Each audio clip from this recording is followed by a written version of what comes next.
जब अधिक मास होता है तो हमारा श्री वृंदावन धाम जी और हमारा बरसाना कैसा होता है। बहुत सारे लोग अधिक मास में श्री वृंदावन धाम जी जाने से डरते हैं। बोला जाता है बहुत ज़्यादा भीड़ होती है, बहुत ज़्यादा बवाल होता है, तो कुछ भक्त लोग तो ऐसे ही जा नहीं पाते हैं। वैसे हमारे साथ ऐसी कोई प्रॉब्लम तो नहीं है। हम मार्च के महीने में श्री वृंदावन धाम जी गए थे और उसके बाद हमारा जाना ही नहीं हुआ। पिछले 1 से 1.5 महीना हो चुका है जब से मन में चल रहा था कि जाना है जाना है जाना है। लेकिन क्या है ना, श्री वृंदावन धाम जी जाने के लिए मौका भी देखना ही पड़ता है और बजट का भी थोड़ा सा ध्यान रखना पड़ता है। मौके की तो बोलते नहीं है, जब राधा रानी बुलाती है हम जब ही जाते हैं। बजट की अगर मैं बात लगाऊं, जब हम बच्चों के साथ में जाते हैं तो हमारे काफ़ी पैसे खर्च होते हैं, क्योंकि बच्चों की सुविधा वगैरह सभी कुछ देखनी होती है, आने की जाने की, वहाँ खाने पीने की, रहने की, सभी तरीके की। तो अगर हम सोचते हैं श्री वृंदावन धाम जाने की, तो एक छोटा सा अगर मैं आपको बजट बताऊं तो हमारा 2 से 3 दिन में 20 से 25 हज़ार का खर्च हो जाता है। तो अगली बार सोचने के लिए, मतलब जाने के लिए सोचना ही पड़ जाता है। इस बार बच्चे गांव में गए हुए हैं और हम दोनों हैं यहाँ गुड़गांव में। तो गुड़गांव में आने के बाद बहुत मन हो रहा था कि दर्शन करके आते हैं, लेकिन मौका नहीं लग पा रहा था काम की वजह से। यहाँ टाइम थोड़ा सा कुछ कम ही मिल रहा है। आज सुबह हमने मूड बना लिया था, मतलब कल शाम में मूड बना लिया था कि सुबह हमें निकलना ही निकलना है। अब यहाँ से अगर हम अपनी मतलब ट्रेन वगैरह से जाते हैं या फिर बस से जाते हैं तो मतलब टाइम इतना हमारे पास नहीं है। हमने डिसाइड कर लिया था कि अब हम सीधे बाइक से जाएंगे। रिस्क तो है लेकिन धाम दर्शन के लिए जा रहे हैं, जैसा इच्छा होगी राधा रानी की हो जाएगा। हम सुबह ही सुबह 5:15 अपने घर से निकले थे, टाइम देख के 5:17 पे, और श्री वृंदावन धाम जी में हम ठीक 7:30 बजे पहुंच चुके थे। रास्ते के कुछ मोमेंट मैंने कैप्चर भी कर लिए थे, छोटी सी शॉर्ट वीडियो आपकी शायद शेयर कर दी थी। फिर मैंने सोचा चलिए आपको भी श्री वृंदावन धाम जी के अधिक मास में थोड़े से दर्शन करा देती हूँ।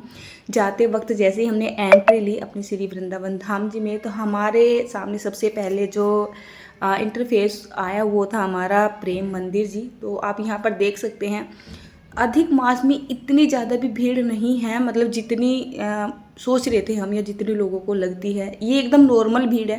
श्री वृंदावन धाम जी में इससे भी ज़्यादा भीड़ रहती है, हमने बहुत ज़्यादा देखा है। तीसरे साल पहले जो हमारा अधिक मास था उसमें इतनी ज़्यादा भीड़ थी, हमने रात पे परिक्रमा करी तो वहाँ पर मतलब चलने तक का भी रास्ता नहीं मिल रहा था, इतनी ज़्यादा भीड़ थी। इस बार भीड़ कम है, रीज़न बहुत बड़ा है कि इस बार अधिक मास में श्री वृंदावन धाम जी में भीड़ कम क्यों है। वो क्यों है, जो बाबा जी है ना, तो बाबा जी अब रात के दर्शन नहीं दे रहे हैं और अब तो वो दिन के भी दर्शन नहीं दे रहे हैं, कभी कभार ही देते हैं। श्री वृंदावन धाम जी में भीड़ थी हमारे बाबा जी के वजह से, जो उनके भक्त हैं और जो उनको पसंद करते हैं, जो उनको मानते हैं, तो वो उनके दर्शन करने के लिए जाते थे जितना भी उन्हें टाइम मिलता था। अब पहले तो मैंने क्या किया, थोड़ी सी झलक आपको रोड की दिखाती। उसके बाद हम गए थे श्री केली कुंज में बाबा जी के दर्शन, ना सही बाबा जी के आश्रम के दर्शन करके आगे। हमें पता था वहाँ पे बाबा जी नहीं मिलेंगे, फिर भी हमने वहाँ पर माथा टेका और वो मोमेंट मैं कैप्चर नहीं कर पाती बिल्कुल भी, क्योंकि वहाँ पे इतना मतलब सुकून सा मिलता है, दिमाग में ऐसा रहता ही नहीं है कि ये मोमेंट भी आपके साथ कैप्चर किया जाए। उसके बाद आए थे हम श्री राधा वल्लभ जी महाराज भी, फिर हमने वहाँ के दर्शन किए। इसके बाद अब धीरे धीरे टाइम हो चुका है, करीब 11 बजे का या 10:30 बजे का टाइम अब हो चुका है। अब आए हैं हम यमुना महारानी जी पे थोड़ा सा आचमन करने के लिए और थोड़े से इनके दर्शन करने के लिए। बोला जाता है कि बाबा जी ने एकांतिक वास ले लिया है यमुना जी के किनारे। अपने मन में भी थोड़ा सा पाप आ रहा था कि कहीं ना कहीं शायद हमें बाबा जी मिल ही जाए, एक झलक भी देखने को मिल जाएगी तो वृंदावन धाम जी में आने का जो मकसद था, वो मकसद था हमारे पास, वो पूर्ण हो जाएगा। पर नहीं मिले, कोई बात नहीं है, वृंदावन धाम जी की पग धूल तो मिल ही गई। तो यहाँ पर आप देख सकते हैं लोग बाग नहा रहे हैं, धो रहे हैं। और जब से वो जो है ना नाव वाला हादसा हुआ है ना, जब से लोग बाग नाव वगैरह में बैठना मतलब पसंद नहीं कर रहे हैं, जाते ही नहीं है नाव में बैठने के लिए, तो ऐसी खाली खड़ी हुई थी। इसके बाद हम आ चुके हैं बरसाना में, और बरसाना में आने के बाद का व्यू मैं आपको दिखाऊं तो अब टाइम करीब ये 1:30 बजे का टाइम हो रहा है, क्योंकि 2 बजे लाडली जी का मंदिर बंद हो जाता है और बहुत बुरी धूप है, नीचे से पैर जल रहे हैं, ऊपर से सूरज बहुत ज़्यादा तप रहा है। आज गर्मी भी बहुत ही ज़्यादा थी, लेकिन भक्तों की जो भीड़ है ना बिल्कुल कम नहीं है।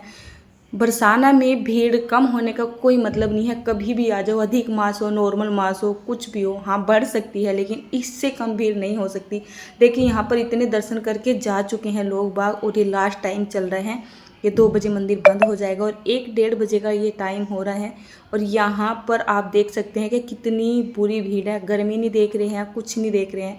मतलब जो असली भक्त है ना, उनके चेहरे पे बहुत सुकून है, होठों पे हंसी है और लाडली जी के दर्शन की जो इच्छुकता होती है ना, मतलब वो है। तो थोड़े से मोमेंट मैंने यहाँ पर भी कैप्चर कर लिए थे। मंदिर में अंदर जाने के बाद मैं बहुत ही कम मोमेंट कैप्चर करती हूँ, ये ओनली एक रास्ता है। और जो राधा रानी का दर है उसके दर्शन मैंने आपको करा दिए हैं, भीड़ आप देख ही सकते हैं। तो बस आज यही छोटे से दर्शन थे। मैंने सोचा नहीं था कि ये वीडियो मैं आप सभी के साथ शेयर करूंगी, बट मेरा दिल किया, राधा रानी की इच्छा हुई तो वीडियो आपके साथ शेयर कर दी। तो ये तो था हमारा श्री वृंदावन धाम जी और बरसाने का सफ़र। तो करीब ये 2 से ढाई बजे तक हमने दोनों रूट कंप्लीट कर लिए थे और शाम के 5:15 बजे वापस घर पहुंच चुके थे।